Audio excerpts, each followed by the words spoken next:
Dans cette vidéo, je vais vous montrer comment on est capable, de manipuler un label à partir du moment où on met le focus à un champ de formulaire et tout ça en CSS. Allez, c'est parti pour apprendre à manipuler un label dans un champ de formulaire sans nécessairement sortir la tirée lourde, donc le JavaScript. Nous, on va faire ça avec des sélecteurs CSS. Alors déjà, la première chose, au niveau HTML, je propose qu'on enferme et notre champ input et notre label dans une boîte div, et pourquoi pas, on va lui donner une classe. Alors, c'est pas ça la classe, c'est field. Voilà. Ok. Dedans, donc on a dit on va mettre un champ input de type texte. Ok, ça c'est vu. ID et name, j'en ai pas besoin, je retire ces attributs-là.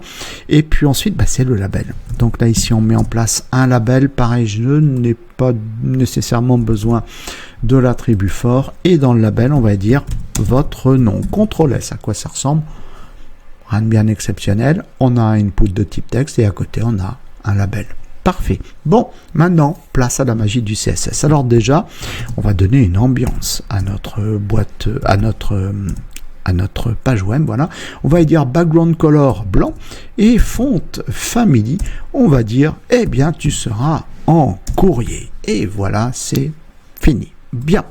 Maintenant, on va s'occuper de notre boîte div qui a la classe field.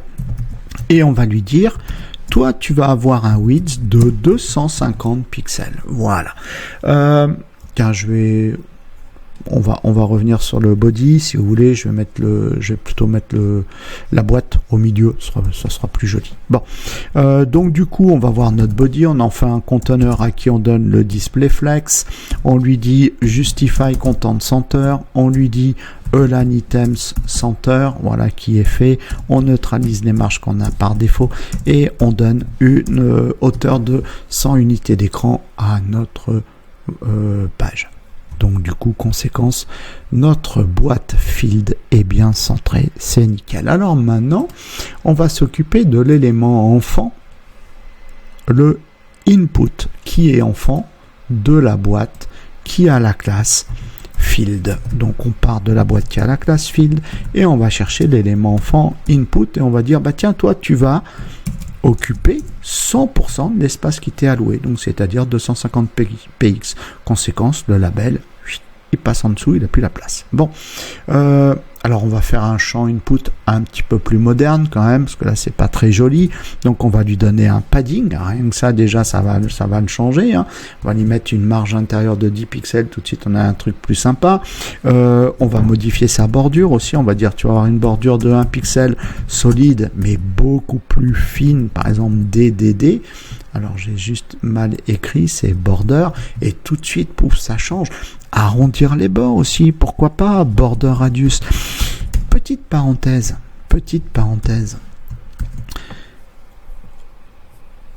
On est des développeurs professionnels. On doit toujours avoir le souci du détail. Vous voyez là, ce que je viens de faire, c'est tout de suite plus sympa. Donc ayez le souci du détail. Montez en gamme. Vous voulez monter en gamme? Allez sur mon site internet, j'ai des centaines de tutos qui vont vous faire évoluer.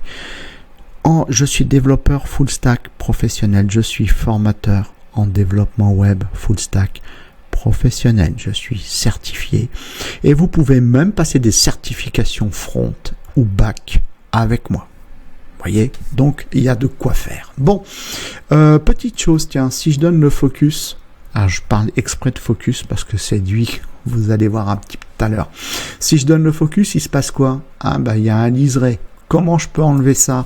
Avec une propriété CSS qui s'appelle outline. Et qu'est-ce que je lui dis?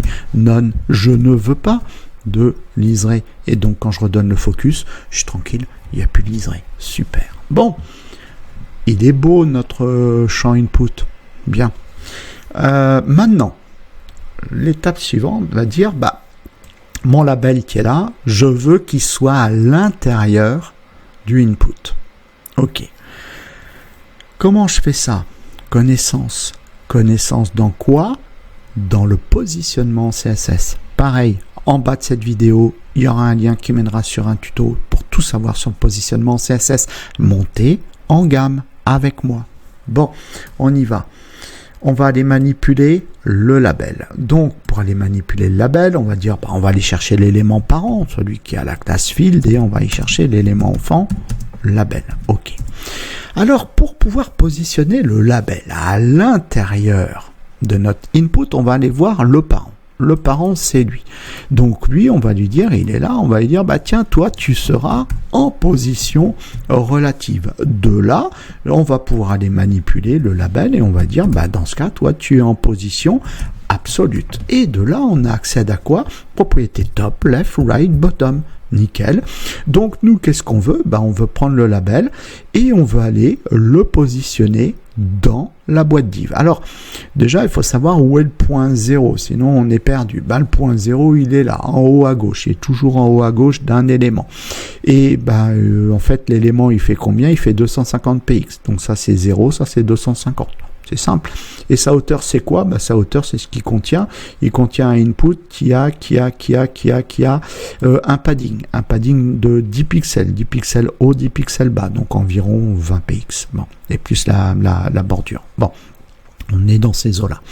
Donc, du coup, fort de cette information, je vais pouvoir le positionner par rapport au bord haut, mon label. Donc, je vais aller chercher la propriété top et je vais dire, par rapport au bord haut, tu seras à 10 pixels.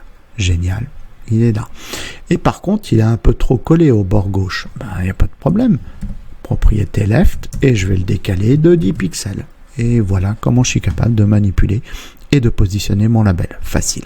Après, on peut faire un peu de cosmétique. On peut aller changer la couleur de notre label.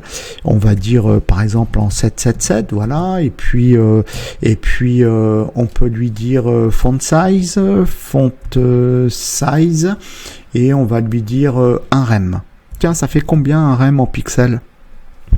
Écrivez la réponse dans les commentaires. Cherchez pas sur une IA, cherchez là. Ok? Bon. Là, on est pas mal. Donc là, maintenant, quand je donne le focus, il faut que lui, il remonte. Comment je fais ça? Grâce à mes connaissances dans mes sélecteurs CSS. Plus j'ai de connaissances, plus je m'amuse. Il faut que ça soit un jeu, tout ça. Et quand j'ai des connaissances, je peux faire ce que je veux. Je peux manipuler tout ce que je veux. Tous les éléments, tout le dôme, etc. Bon. Vous voulez avoir des connaissances dans les sélecteurs CSS? Je mets à votre disposition un tuto en dessous de cette vidéo. Alors, qu'est-ce que je veux? Comment je construis mon sélecteur? Ce que je veux, c'est lorsque le input a le focus. Déjà. Le input, il est enfant de field. Ok, donc je vais partir de field et je vais chercher le input. Et j'ai dit quand il a le focus, pseudo-classe, focus. Pseudo-classe, focus. Déjà. Et après, qu'est-ce que je veux? Je vais aller manipuler le label direct, celui qui suit. D'accord? Plus label. Ça y est, c'est fait. Mon sélecteur, il est bon. Et là, qu'est-ce que je veux?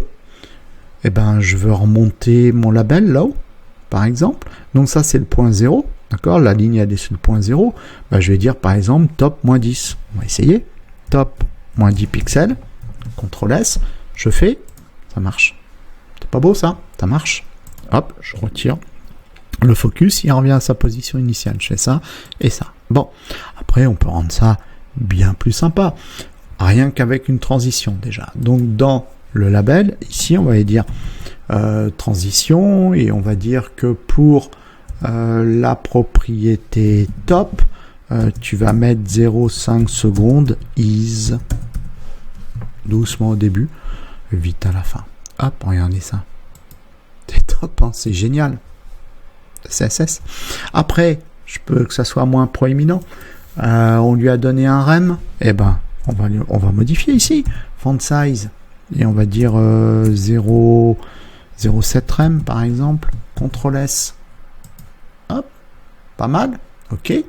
Alors par contre, 0,7 rem, moins 10, vous voyez, après, il faut jouer un peu avec le truc. Alors je vais dire peut-être moins 7 px, faut jouer hein, selon les tailles qu'on va donner à notre label. J'aurais changé sa couleur. Color. Quelle couleur je pourrais lui donner? Qu'est-ce que j'ai en couleur? Je suis en train de regarder ce que j'ai en couleur. J'ai du 349 8 DB. Ça va faire une jolie couleur. Pouf. Si je fais ça, tic, super. Après, alors par contre, vous voyez que là on voit la bordure. Donc c'est pas grave. On peut dans le label ici, on va lui dire tu aurais un background color blanc, c'est-à-dire comme le reste, d'accord, comme le reste de l'écran. Donc du coup je vois pas, d'accord. Et après on peut faire un padding histoire que les traits ils viennent pas directement sur les lettres. Donc à ce moment-là on peut faire un padding. Alors 0 en haut et bas et puis je sais pas 10 px, voilà 10 px à gauche et à droite par exemple. Et voilà. Ça y est, c'est fait. Ça y est, c'est fait. C'est pas beau, ça? Regardez. Voilà. Alors, il y a mille et une façons hein, de faire ça. On peut faire ça en JavaScript aussi, hein, c'est pas un problème. Et ici, je vous montre. Facilité. Encore une fois, plus j'ai de connaissances, mieux c'est. Mon code est propre, mon code est maintenable. Faut que moins j'ai de code, mieux je me porte. Mais pour un résultat optimal. Allez, vidéo terminée, un petit pouce vers le haut, abonnez-vous et activez la cloche pour être prévenu lorsque je sors une nouvelle vidéo.